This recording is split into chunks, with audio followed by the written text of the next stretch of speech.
শস্য শ্যামলা মাঠ, সোনালি ধানের মায়া, সাদা পদ্ম আর লাল শালুকে ভরা পুকুর, ঘন জঙ্গলের ভিতর দিয়ে মাটির আঁকাবাঁকা পথ পেরিয়ে পৌঁছালাম এইরকম একটা সুন্দর জায়গায়। ঘর থেকে মাত্র 2-3 ঘন্টার দূরত্বে, পাহাড়ের কোলে, প্রকৃতির মাঝে। দুদিন যদি থাকা যায় এখানে, তাহলে মন্দ কি? শহরের শব্দ, ব্যস্ততা, চিন্তা থেকে একটু দূরে নিজেদের মতন করে সময় কাটাতে বেরিয়ে পড়েছিলাম। গন্তব্য ছিল পুরুলিয়ার মাঠা জঙ্গলের মধ্যে কুকুবুরু পাহাড়ের কাছে থাকা। সাঁওতাল ভাষায় বুরু মানে পাহাড় আর কুকু মানে পাখি। ওখানে রাত কাটিয়ে পরের দিন ভোরবেলায় জঙ্গল ঘুরতে বেরোলাম। শহরের দূষণ থেকে বেরিয়ে জঙ্গলের নির্মল বাতাসে প্রাণ ভরে শ্বাস নেওয়া, সে যে কি ভালো লাগা বলে বোঝানো যাবে না। মাঝে মাঝে এই পাহাড় থেকে নেমে আসা ছোট ছোট জলপ্রবাহ রাস্তার মাঝখান দিয়ে এইভাবে পেরিয়ে গেছে আর সকালের আলোয় একেবারে ঝলমল করছে। তারপর চলে গেলাম খয়রাবেড়া ড্যাম।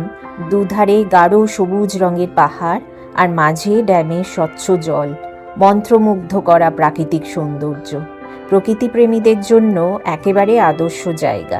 অনেকটা সময় ওখানেই কেটে গেল। মুখোশ গ্রাম বা চারিদা গ্রাম পৌঁছাতে আমাদের প্রায় সন্ধে হয়ে গেল। পুরুলিয়ার ঐতিহ্যবাহী ছৌ মুখোশগুলো সাধারণত তৈরি হয় এখানে। অনেকে বাড়ি সাজাবার জন্যও এই ছোট ছোট মুখোশ কিনে নিয়ে যায়। আমিও পছন্দ করে দুখানা কিনলাম।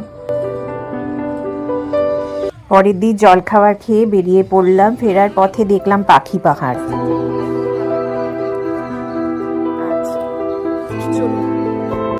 সব থেকে ভালো লাগলো এখানকার স্থানীয় মহিলারা পর্যটকদের গাইড করেন আর খুব সুন্দর করে বুঝিয়ে এবং ঘুরিয়ে দেন।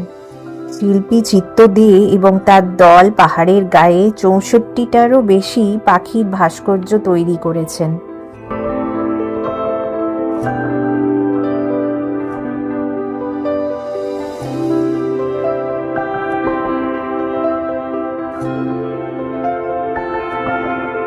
তারপর ওই বোনটির সঙ্গে কিছুক্ষণ গল্প করে মহুয়ার তেল, ঢেঁকি চাটা চাল, কিছু শশা ওখানে স্থানীয় লোকেদের কাছ থেকে কিনে কিছুক্ষণ ওই গাছের তলায় বিশ্রাম নিয়ে বাড়ি ফিরলাম।